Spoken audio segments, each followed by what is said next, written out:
Welcome sa RecapTube. May bagong manhwa tayong i-recap pinamagatang I Am the Fated Villain.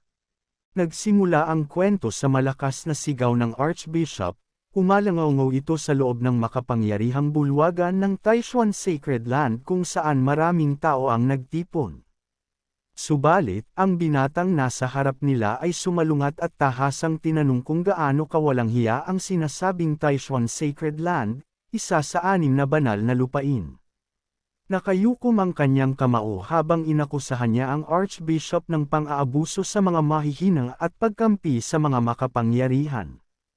Sinabi niya na walang nag-isip sa kagustuhan ng Saintess at ipinakasal siya sa isang taong hindi pa niya nakikilala. Nangigigil ang binata at sinabi niyang hindi niya gustong maging disipulo ng Taishuan Sacred Land kung walang katarungang mangyayari ngayon. Bagamat hinangaan ng ilan ang kanyang tapang, inisip ng karamihan na siya'y baliw at walang takot, dahil sa takot na magalit ang mga nagmula sa mas mataas na mundo at magdala ng kapahamakan sa lahat. Naalala ng Archbishop ang binata, si Ye Chen, mula sa rehiyon ng Tangkeng. Galit na galit siya nang ipahayag ni Ye Chen ang pag-alis niya bilang isang inner disciple. Lumabas ang matinding enerhiya mula sa Archbishop at bumalot sa buong bulwagan. Ang mga disipulo sa paligid ay halos hindi makagalaw, ngunit si Ye Chen ay nanatiling matatag kahit na siya'y nakaramdam ng napakalaking presyon. Matapang niyang ipinahayag na tama ang kanyang layunin, ang mailigtas ang Saintess sa kapahamakan sa demonyo. Samantala, ninas ang young prince na si Chu Zuan nang ikumpara ni Ye Chen ang young master sa apoy ng impyerno. Nabahala ang Saintess na si Su Qingge at tinawag ang young master, na si Gu Chang, ang ating pangunahing tauhan o, tawagin na lang nating Master Gu, pero nanatili itong walang pakialam. Ito'y dahil si Gu Chang ay kamakailan lamang nagising sa kanyang bagong katawan. Kalmadong uminom siya ng tsaa at napagtanto niyang isa siyang kontrabida, itinakdang maging kaaway ng mga bayani at paulit-ulit na mapapahiya. Ngunit iba si Gu Chang, nakuha niya ang isang misteryosong sistema na parang isang laro. Ayon sa sistema, ang antas ng kapalaran ay mula sa pinakamababa hanggang pinakamataas, red, orange, yellow, green, cyan, blue, at purple. Ang kapalaran ni Ye Chen ay green, tanda ng isang piniling tao, habang ang kay Gu Chang ay itim, paalala na maikli na lamang ang kanyang panahon. Inis na si Ye Chen sa pananahimik ni Gu Chang, kaya itinuro niya ito at hinamon na magsalita. Nang makita ng young prince ang kunot sa noo ni Gu Chang, agad niyang pinagalitan si Ye Chen sa pagiging bastos. Pati ang mga elder ay sumali sa pagsaway sa kanya, inaakusahan siya ng masasamang intensyon. Habang dumarami ang nagrereklamo, hindi makapaniwala si Ye Chen. Siya na pinakamagaling sa sekta ay hindi matanggap ang kanyang mga salita. Maging si Su Qingge, ang Saintess na malapit sa kanya, ay nanatiling tahimik. Patuloy na walang emosyon si Gu Chang, ngunit lihim siyang nasisiyahan na makitang napapahiya ang piniling tao. Lalo pang ninas si Ye Chen sa katahimikan ni Gu Chang at hinamon pa siyang gawin ang kahit ano maliban sa pang-aabuso sa iba. Nang makita ng Archbishop na wala nang pakialam si Ye Chen sa mga kahihinatnan, dumilim ang kanyang mukha. Nakita ng young prince ang pagkakataon upang mapalapit sa young master, kaya't agad niyang inatake si Ye Chen. Sumiklab ang apoy mula sa mga kamay ni Ye Chen at tinanggap ang hamon ng young prince. Habang nagsimula ang kanilang laban, yumanig ang bulwagan sa lakas ng enerhiya. Naniniwala ang mga disipulo at mga elder na wala ng laban si Ye Chen na nasa antas ng Soul Palace Realm laban sa young prince na nasa Pseudo-Transcendent Realm. Ngunit iniisip ni Gu Chang na sila'y lahat ay mga inosente, dahil kung hindi kayang manalo ni Ye Chen sa isang laban sa pagitan ng magkaibang antas, hindi siya karapat-dapat tawaging fortune chosen. Hindi nagtagal, naging mas malakas ang mga atake ni Ye Chen at nabigla ang young prince nang mapagtanto niyang dahado na siya. Nang manhid ang kanyang mga braso, tumingin siya kay Ye Chen na puno ng pagkagulat, habang si Ye Chen naman ay walang pakialam at may halong pang-aasar na pinuri ang kakayahan ng young prince.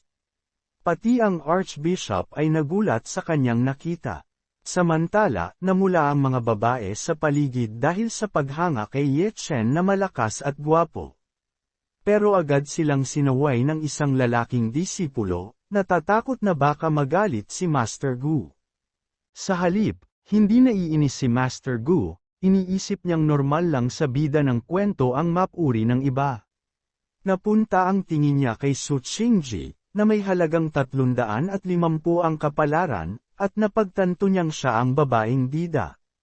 Nang makita ang mapagmataas ng ngiti ni Ye Chen, alam ni Master Gu na nakabangga na niya ang bida ng kwento. Ngumiti si Master Gu at tinanong si Su Qingji kung nagtitiwala siya kay Ye Chen, na ikinagulat ng babae. Hindi siya sumagot at nanatiling seryoso ang mga mata. Iniisip ni Master Gu na nagkukunwari lang siya para ay pakitang wala siyang kaugnayan kay Ye Chen. Tinanong pa siya ni Master Gu kung sino ba ang kinatatakutan niya, siya ba o si Ye Chen, at napag-alamang matalino nga si Su Qingji. Hindi gumalaw si Su Qingji at nanatiling nag-iisip, pagkatapos, ibinaba ni Master Gu ang tasa, ipinakitang wala na itong laman. Agad siyang tinulungan ni Su Qingji, pero dahil sa kaba, natapon niya ang tsaa. Hinawakan ni Master Gu ang nanginginig na kamay ni Su Qingji at sinabing hindi siya halimaw, kaya't bakit ba siya kinakabahan? Kahit takot, itinanggi ni Su Qingji na natatakot siya. Hinawakan pa ni Master Gu ang kamay niya at sinabing pabayaan na lang ang alipin na maglagay ng tsaa dahil sayang kung masusugatan ang kamay niya. Natuwa si Su Qingji sa ipinakitang kabaitan ni Master Gu. Tumunog ang sistema ni Master Gu, nagkaroon ng bahagyang pagbabago sa damdamin ni Su Qingji, at nabawasan ng 10 luck points ni Ye Chen. Gulat si Master Gu sa nagawa niya nang hindi sinasadya.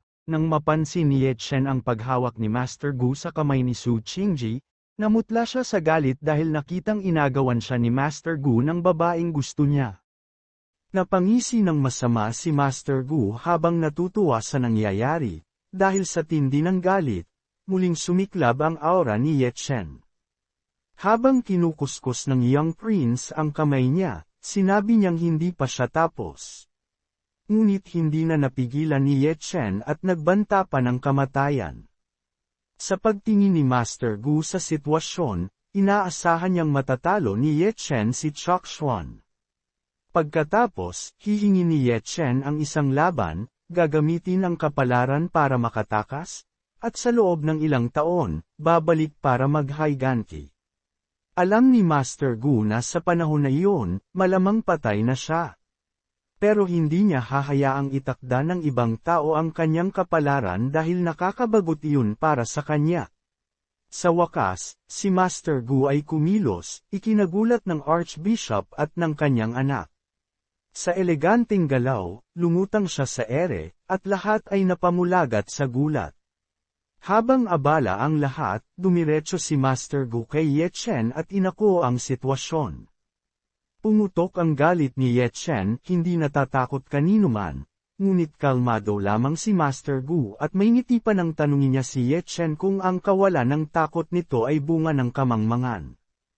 Ipinakita ni Master Gu ang kanyang napakalakas na lakas sa sandaling iyon, bagamat ipinahayag ni Ye Chen na walang kwenta ang ginawa ni Master Gu, hirap na hirap siyang tanggapin ang napakalakas na aura na bumabalot sa kanya.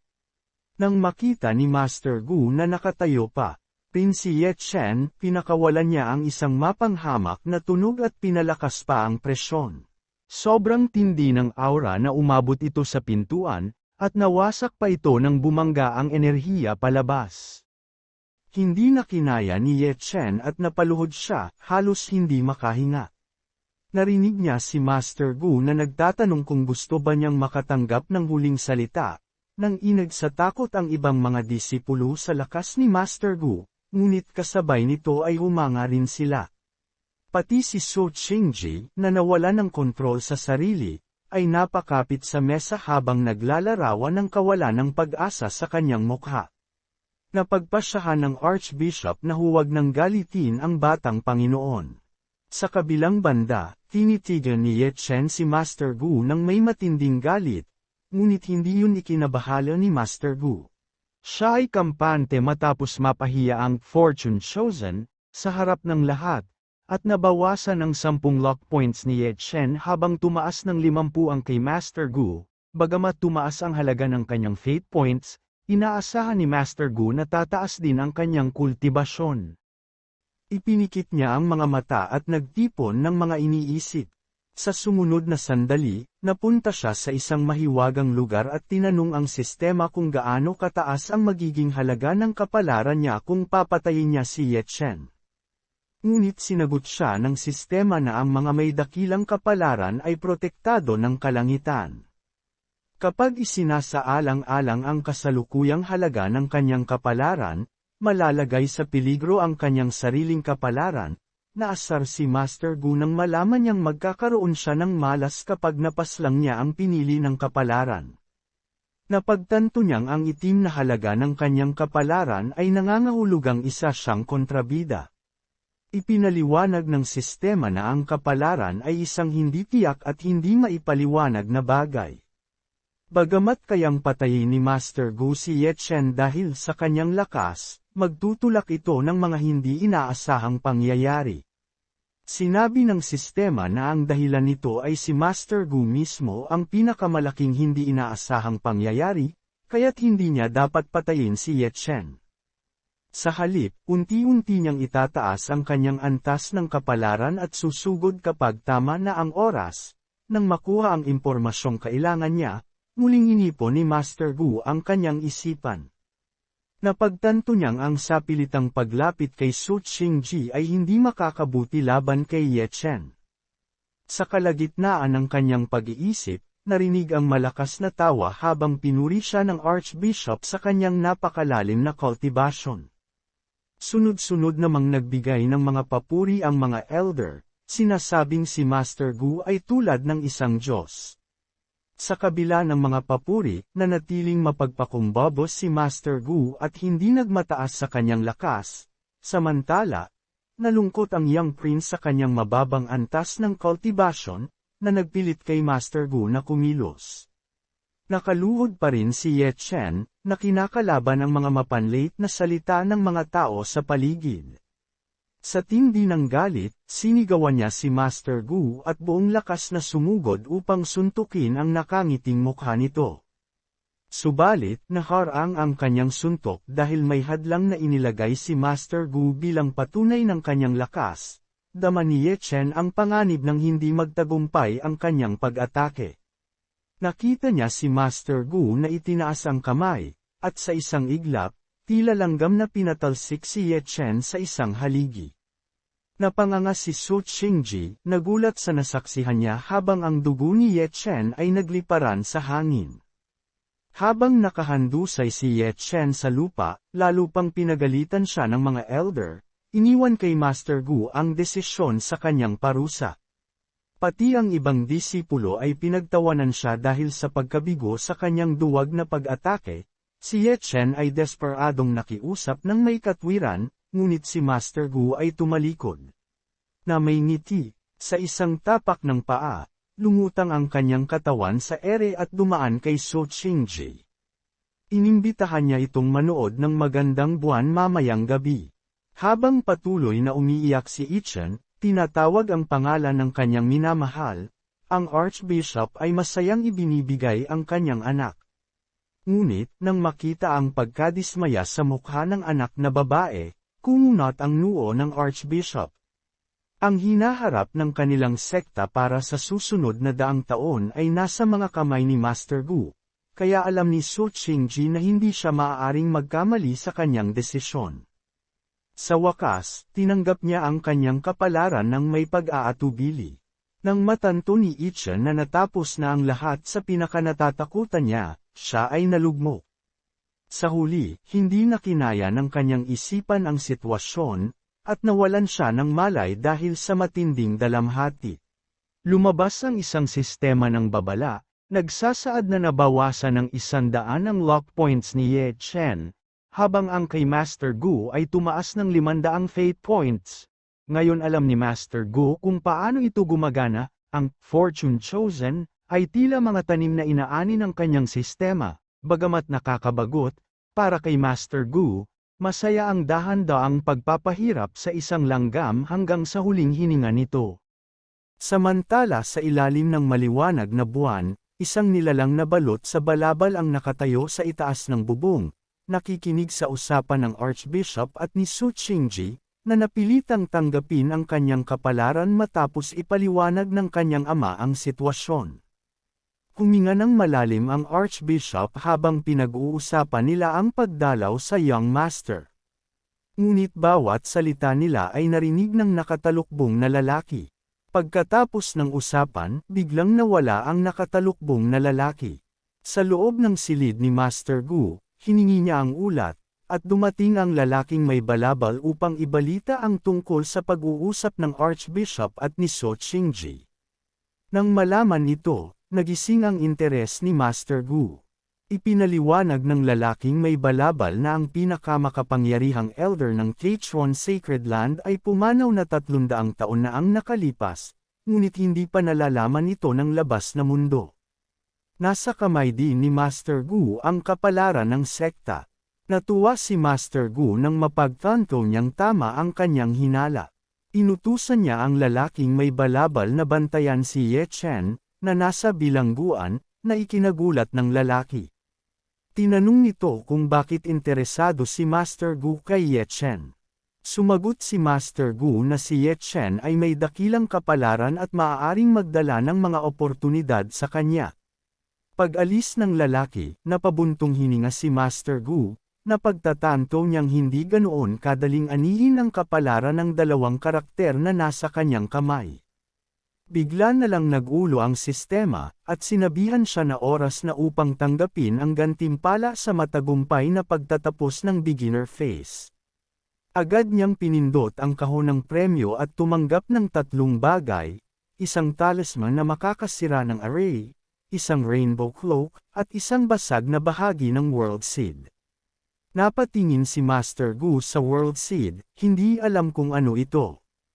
Ipinaliwanag ng sistema na kapag pinagsama at na-refine ang buong World Seed, kaya nitong magpasimula ng isang mundo sa loob ng katawan ng isang tao, magbibigay ng walang katapusang swerte, at magbibigay ng kontrol sa sariling buhay at kamatayan. Natuwa si Master Gu sa ideyang ito. Sa sumunod na sandali, ginamit ni Master Gu ang lahat ng kanyang puntos upang palakasin ang kanyang kapangyarihan. Lumakas ang kanyang aura at bumalot sa kanyang katawan, pinapalakas ito ng higit pa. Nang imulat niya ang kanyang mga mata, bigla itong kumalat sa buong silid, nawasak ang mga pader, at ang aura ay umabot pa sa kalangitan, naramdaman kahit ng mga disipulo mula sa malayo. Ang bigat ng presyon ay bumalot sa paligid, at ang nakakakilabot na puwersa ay nagdulot ng malamig na pawis sa mga tao. Maging ang Archbishop, na tahimik na nag-iisip kung paano ibebenta ang anak na babae para sa pinakamalaking benepisyo, ay nabigla. Sa isang sulok, si Su Qingji ay naaapektuhan din ng mapanupil na puwersa. Habang siya'y tulala at nakatingin sa langit na may kaunting takot, narinig ang isang mahinang tawa. Isang spirito ang lumabas mula sa kanyang katawan at hinikayat siyang tanggapin si Master Gu, na may malalim at mapayapang isip. Naniniwala ang spirito na mas interesante si Master Gu kumpara kay Ye Chen. Subalit, tumalikod si Su Qingji at sinaway ang spirito na manahimik. Samantala, sa silid ni Master Gu, ang kaguluhang dulot ng enerhiyang mapanira ay humupa na. Matagumpay siyang nakapasok sa Sacred Emperor Realm, na nagpalakas ng kanyang mga kakayahan. Bagamat marami ang nagastos niyang fate points sa paggamit ng kanyang Immortal Daoist Code technique, sulit ito dahil sa mataas na antas ng nasabing pamamaraan. Hanggat hawak niya ang sistema, makakakuha pa siya ng mas maraming fate points sa hinaharap.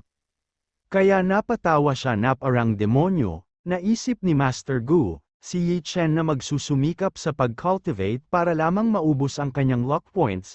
Sa ngiti ng kasiyahan, inaasahan ni Master Gu na magbibigay si Yi Chen ng maraming fate points bago siya tuluyang tapusin.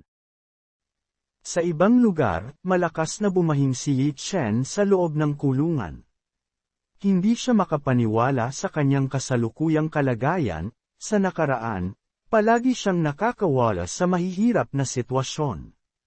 Kailan pa siya nakaranas ng ganitong kahihiyan? Sa matinding galit, sinuntok niya ang pader habang nagniningning ang kanyang mga mata sa galit. Hindi niya matanggap ang kanyang kalagayan at sinisisi si Master Gu sa lahat ng nangyari. Biglang nagliwanag ang kanyang singsing at isang malambot na boses ng babae ang tumawag sa kanyang pangalan. Nang tumingin siya sa kanyang gilid, naroon na ang babae. Tinawag ni Yi Chen ang babae bilang kanyang master. Lumutang ito sa ere habang nag-aapoy ang paligid ng kanyang katawan. Mabilis na tumayo si Yi Chen at hinarap ang kanyang master. Tinanong kung nasaan siya at bakit hindi siya lumabas para tulungan siya. Ipinaliwanag ng babae na nakaramdam siya ng isang makapangyarihang presensya at hinala niyang ito ay isang dating kaaway, kaya't nagdesisyon siyang hindi lumantad. Sinabihan niya si Yi Chen na huwag maging pabaya, ngunit galit na tinanong ni Yi Chen kung dapat na ba siyang sumuko sa kanyang minamahal, lalo na dahil may espesyal na katangian ang kanyang katawan. Bago pa man makapagbunyag ng iba pang sikreto si Yi Chen, sinaway siya ng kanyang master at ipinaliwanag na si Master Gu ay hindi lamang mayroong nakakakilabot na pinagmulan, kundi may makapangyarihang mga kakampi. Hindi nila kayang harapin siya ng harapan. Ngunit, hindi pinansin ni Yi Chen ang babala ng kanyang master at inisip niyang malas lamang siya kaya natalo.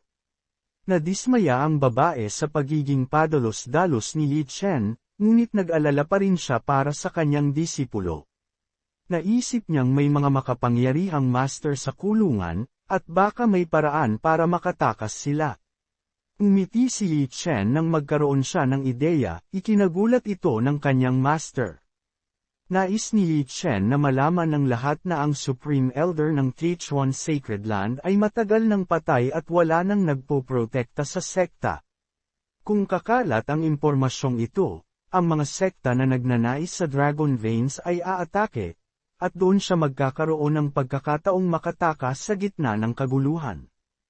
Nag-aalala ang kanyang master sa kapalaran ng sekta, ngunit binabalewala ito ni Yi Chen dahil sa tingin niya'y pinakitunguhan siya ng masama ng sekta. Habang sila ay nag-uusap din ay alintana na may nakikinig sa kanilang usapan. Samantala, si Su Qingji ay masaya sa piling ni Master Gu ng gabing iyon. Namangha siya sa laki ng Upper Realm at sa mga kwento tungkol dito. Ang kanyang spirito ay tila masaya rin, lalo na nang makita niyang mas maalalahanin si Master Gu kaysa kay Yi Chen. Nang magtanong si Su Qingji, sinabi ni Master Gu na kailangan niyang makita ito mismo kung ganoon nga kalaki. Tumawa si Su Qingji, sinabing nagbibiro lamang ito, dahil kung wala ang lakas ng isang quasi-god, hindi nila mababasag ang realm barrier at sa panahon ngayon, wala nang makakarating sa antas na iyon. Tinanong niya kung talagang makapangyarihan ang quasi-god realm at sinabing sa oras na makarating sila sa itaas na mga realm, ito'y magiging walang halaga. Biglang yumuko si Su Qing, ipinakita ang kanyang malaking cocomelon, at tinanong kung kaya ba siyang protektahan ni Master Gu sa itaas na mga realm. Naakit si Master Gu at tinanong kung ano ang ibig niyang sabihin. Ipinaliwanag ni Su Qing na handa siyang maglingkod sa kanya habang buhay. Nang oras na yun, nagbigay ng babala ang sistema na nagbago ang saloobin ni Su Qing sa kanya. Nabawasan ang luck points ni Yi Chen ng 40 habang nadagdagan ang fate ni Master Gu ng 200. Napagtanto ni Master Gu na ang mga taong may kaugnayan kay Yi Chen ay may epekto sa kanyang kapalaran at pwedeng magpataas ng kanyang fate points. Ngumiti siya ng may kumpiyansa, na alam na naging mas madali ang mga bagay. Tinanong niya si Su Qing kung kaya bang ibinibigay niya ang sarili niya kapalit ng pagpapalaya kay Yi Chen, Nanlaki ang mata ni Su Chig sa gulat. Mabilis niyang itinanggi at sinabing gusto lang niyang ipakita ang kanyang katapatan, umaasa na makakalimutan ni Master Gu ang nangyari sa bulwagan. Naintriga si Master Gu at tinanong kung ganito ba ang paraan niya para suklian si Ye Chen. Kahit alam niyang si Ye Chen ay lubos na umiibig sa kanya, ipinaliwanag ni Su Chig na hindi niya kayang ayusin ang mga pagkakamali ni Ye Chen at isinasakripisyo niya ang sarili para sa kanyang ama at ang kanilang sekta. Pero di tumugon si Master Gu at pumikit, nang maramdaman ni Su Qingji na parang hindi naniniwala si Master Gu sa kanyang sinabi, tinawag niya ito at naglakas loob si Su Qingji at inamin na ang kanyang katawan ay may taglay na bihirang 9-yin Mystic Beauty Physique, at walang sino man ang nakakaalam nito. Agad na nagbigay ng babala ang sistema na nagsisimula ng magpakita ng bahagyang pagsuko si Su Chig, at muling nabawasan ang lock points ni Ye Chen ng 40, habang nadagdagan ang fate points ni Master Gu ng 200, ngunit hindi inintindi ni Master Gu ang mga gantimpala, kundi ang mga sinabi ni Su Chig. Ang 9-yin Mystic Beauty Physique ay isang pambihirang katangian para sa paglinang, at nagulat siya sa pagiging bukas ni Su Qingge na ibahagi ang kanyang lihim. Napagtanto niya na si Su Qingge ay isang tusong babae na pinag-iisipan muna ang mas malawak na epekto bago gumawa ng desisyon. Hindi maiwasang ngumiti ni Master Gu sa kanyang isipan, alam niyang maaari niyang samantalahin ang sitwasyon at makukuha ang mga benepisyo, habang kasama ang isang magandang babae. Sa sandaling iyon, binalik siya sa realidad ng boses ni Su Qingge, at tinanong niya kung bakit madali niyang isiniwalat ang lihim na iyon. Sinabi ni Su Qingge na ang kanilang sekta ay itinayo ng kanyang mga ninuno sa loob ng libu-libong taon, at walang halaga ang kanyang buhay kumpara dito. Handa siyang ialay ang sarili niya para mailigtas ni Master Gu ang Taishan Holy Land. Natuwa si Master Gu at tinanong ang sistema kung may masamang epekto ba ang pag-aalay ni Su Qingge sa kanyang kapalaran. Sa kanyang tanong, sinabi ng sistema na malaki ang magiging epekto dahil sa mataas na kapalaran ni Su Chig at Ye Chen. Nainis si Master Gu at sinumpa ang kanyang tadhana. Napagtanto niyang walang madali sa buhay. Itinabi niya ang kanyang masasamang plano at tinanong si Su Qingge kung hindi ba siya natatakot na isiwalat niya ang kanyang lihim. Sagot ni Su Qingge, may tiwala siya sa katauhan ni Master Gu. Tumayo si Master Gu at sinabi kay Su Qingge na aakto siya na parang hindi niya narinig ang tungkol sa kanyang lihim. Sinabi niyang kung inaakala ni Su Qingge na maaantig siya dahil dito, mas mabuting umuwi na lang siya. Nagulat si Su Qingge sa kanyang sinabi, at sinubukan siyang abutin, ngunit iniwasan ni Master Gu ang kanyang kamay. Humarap si Master Gu at malamig ang kanyang mga mata, sinabihan siyang magkaroon ng respeto sa sarili, naiwang tulala si Su Qingge habang tinitingnan ang papalayong likod ni Master Gu, at patuloy na umi-echo sa kanyang isipan ang mga huling salita nito. Umupo muli si Su Qingge at napabuntong hininga, habang ang kanyang spirito ay humanga kung paano tinanggihan ni Master Gu ang kagandahan na inihain na sa kanya. Naisip ni Su Qingge na baka siya ang nagkamali ng akala tungkol kay Master Gu. Sa ilalim ng liwanag ng buwan, marahan niyang binitiwan ang isang buntong hininga, tinatanong ang sarili kung nagkamali siya ng pagtingin sa kanya. Sa sandaling iyon, ipinakita ng sistema na nagbago ang pananaw ni Su Qingge. Nadagdagan ang kanyang lock points ng 20 at ang kanyang fate points ng 100. Matapos malaman ang pagbabago ni Su Qingge, napagpasyahan ni Master Gu na oras na para harapin si Ye Chen na nakakulong sa bilangguan. Iniulat ng nakatalukbong na lalaki na may kasama si Ye Chen na natitirang espiritu ng isang makapangyarihang master, nang nakarating si Master Gu sa labas ng selda ni Ye Chen, at agad na nag-init ang kanyang mga mata sa galit. Sa poot, tinanong niya si Master Gu kung ano ang dahilan ng pagbisita nito. Sa kabila ng kanyang galit, kalmado pa ring sumagot si Master Gu na nandito siya upang bisitahin siya. Ngunit bigla niyang binago ang kanyang sinabi at idinagdag na dumaan siya upang magbigay galang sa kanyang master. Nang makita ang takot sa mga mata ni Ye Chen, nagmamadali itong itinanggi ang anumang pagkakaalam sa sinasabi ni Master Gu. Tinanong ni Master Gu si Ye Chen na itigil ang pagpapanggap, dahil hindi niya kayang lokohin ang sinuman sa kanyang hitsura. Habang tinitingnan ang singsing ni Ye Chen, tinawag ni Master Gu ang kanyang master at sinabi na hindi katanggap-tanggap para sa isang master na patuloy na nagtatago. Hindi nagtagal, narinig ang malambing na boses ng isang babae mula sa singsing ni Ye Chen, na nagsabing wala siyang balak maging kaaway ni Master Gu. Nagulat si Ye Chen sa kanyang narinig habang ipinaliwanag ng kanyang master na walang dahilan upang ilagay siya sa mahirap na sitwasyon.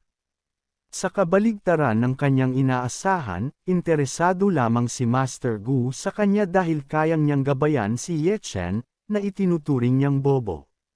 Sa galit sa mga mapanglait na salita, sumigaw si Ye Chen kay Master Gu na may galit na anyo, sinasabing sino ka?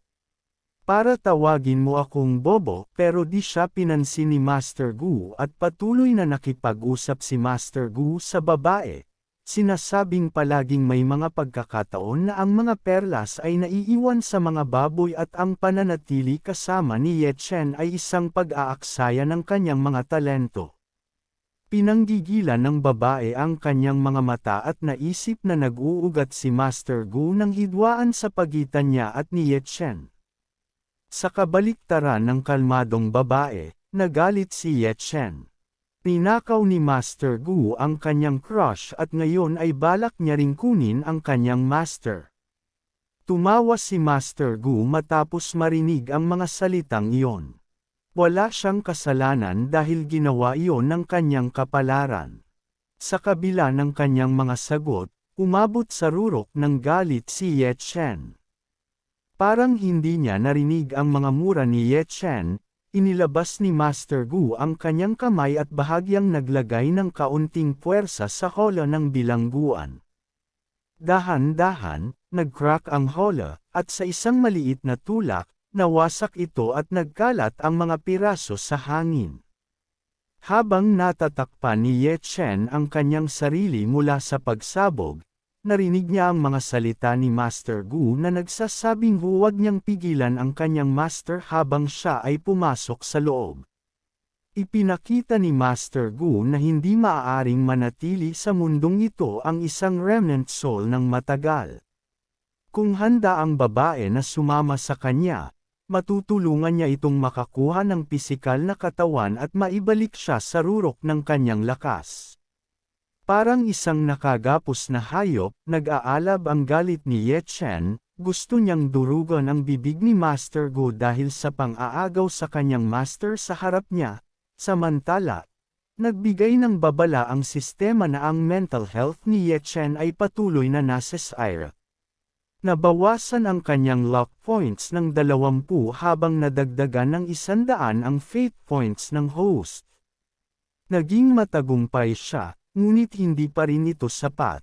Idineklara ni Master Gu na mas mahusay siya kaysa kay Ye Chen kahit hindi niya banggitin ang kanyang background.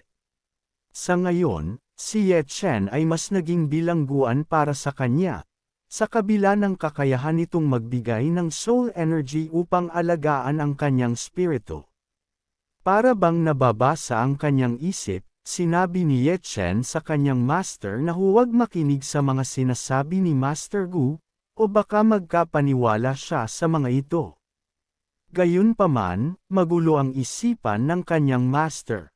Sapat ang lakas ni Master Gu upang patayin si Ye Chen nang walang kahirapan at naisip niyang sobra na ang kanyang pag-iisip, dahil baka talagang hinihimok lamang siya nitong sumama sa kanya.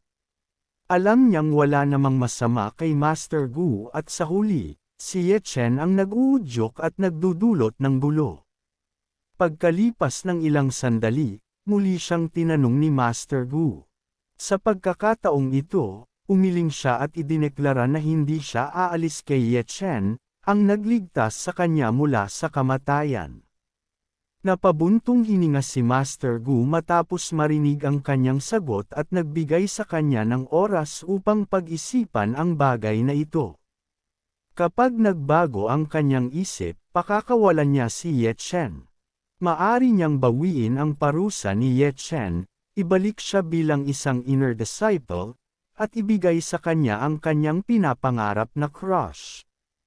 Habang nagngangalit, handa na sanang sumigaw muli si Ye Chen, ngunit nauna na siyang napigilan ng kanyang master at nagmakaawa kay Master Gu na itigil ito, na pinahahalagahan ang kanyang katapatan, pero hindi nakinig. Si Master Gu at nagsabi pag-isipan ang aking inaalok gumawa si Master Gu ng isang handsil, at biglang may lumitaw na kahon sa kanyang kamay. Iiwanan niya ang isang regalo sa kanya bago umalis. Pagkatapos ibigay ang kahon, inutusan silang buksan ito. Sa loob, nakita nila ang sinaunang soul-repairing sacred medicine, ang mind convergence pill. Nananatiling nagalit si Ye Chen sa kanyang master dahil sa pagsuko nito sa kanilang kaaway dahil lamang sa isang pill. Si Yan Ji, na nakakaramdam ng inis, ay nagtatanong sa kanyang mga akusasyon. Ipinaliwanag niya na ang kanyang mga aksyon ay naglalayong siguraduhin ang kanyang pagtakas mula sa lugar na iyon. Gayunpaman, tinugon ni Ye Chen na kung tunay na nagmamalasakit siya sa kanyang kapakanan, dapat siyang sumunod sa kanya at ibigay ang impormasyong nais niyang ipakalat. Napabuntong hininga lamang si Yan Ji sa loob niya sa pagdaramdam na umuusbong. Hindi niya inasahan na sasabihin ni Ye Chen ang mga ganitong bagay. Sa pagkadismaya na ekspresyon, sumunod siya sa mga kahilingan ni Ye Chen. Muling nagpakita ang sistema ng interface na nagkukumpirma na nagkaroon ng hidwaan sa pagitan ni Ye Chen at ng kanyang master, dahilan upang bumaba ang luck points ni Ye Chen ng 80 at madagdagan ng 400 ang fate points ng host. Samantala, si Ming Lao ay nasa silid ni Master Gu, nagtatanong kung ang remnant soul lamang ang talagang kailangan niya. Tinanong niya kung bakit hindi na lang pinatay ni Master Gu si Ye Chen. Ipinaalala ni Master Gu kay Ming Lao ang kanilang layunin sa lower realm upang makuha ang 8 Baron Demon Halberd, ang sinaunang armas ng 8 Baron Demon God. Kung tama ang mga hinala ni Master Gu at maayos ang takbo ng kwento, malamang na makatagpo si Ye Chen ng isang sinaunang runes dahil sa kanyang swerte, makakakuha ng pagsang-ayon ng demon weapon sa tamang panahon, at sa huli ay malalampasan ang taeksyon. Gayunpaman, si Ye Chen ngayon ay nagsisilbing treasure-seeking rat lamang ni Master Gu. Pagkatapos, inutusan ni Master Gu si Ming Lao na bantayan si Ye Chen bago pumasok sa seclusion. Pagkatapos nito, binuksan ni Master Gu ang sistema at tiningnan ang system shop. Sinuri niya ang mga available na item na nahahati sa 3 pangunahing kategorya: supernatural talent, art techniques, at supporting items. Nang makita ang pangalawang kategorya, mabilis siyang pumili dito at agad na nakuha ang heavenly rank technique. Isang revitalizing sensation ang umabot sa kanya, kasama ang isang nakakatakot na sigaw na umugang ang mga tunog mula sa ibang mundo at kumikislap na mga sinag ng ginto ang lumitaw, bumabalot sa kanyang katawan sa isang mahiwagang aura. Isang talagang pambihirang tanawin. Mabilis lumipas ang 3 araw at maraming makapangyarihang tao ang nagtipon-tipon sa labas ng Sacred Land ng Taishuan mula sa lahat ng direksyon, maging sa mga lumilipad na barko, enchanted na karwahe, o sa pagsakay sa mga halimaw. Ang lahat ng puwersa ay lumitaw ng may napakalakas na dating.